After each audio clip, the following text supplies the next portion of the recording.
म्हणजे नमस्कार, आज आम्ही नेहमीप्रमाणे केज तालुक्यामध्ये सारुकवाडी या गावामध्ये आलेलो आहे. तर त्यांच्याकडून जाणून घ्या या उन्हाळ्यातही त्यांनी त्यांच्या खोडवा पिकाचं व्यवस्थापन कसं केलं. नमस्कार, नमस्कार. तुमचं नाव सांगा. एकनाथ बाबासाहेब सारुक.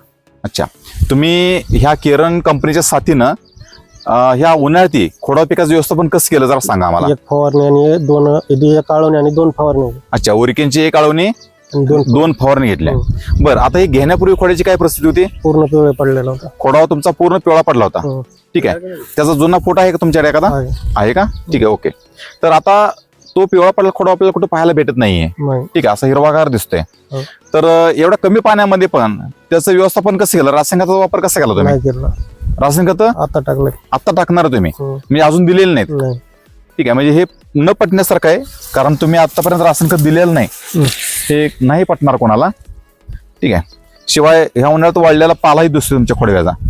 ठीक आहे, आणि आता नवीन जी फूट निघाली ती खूप चांगली आहे आणि खूप सुंदर असा खोडवा इथं पाहायला भेटतोय. ठीक आहे, तर एकूण तुम्ही काय सांगाल. ह्याचा वापर सर्व शेतकऱ्यांनी करावा. त्याचा रिझल्ट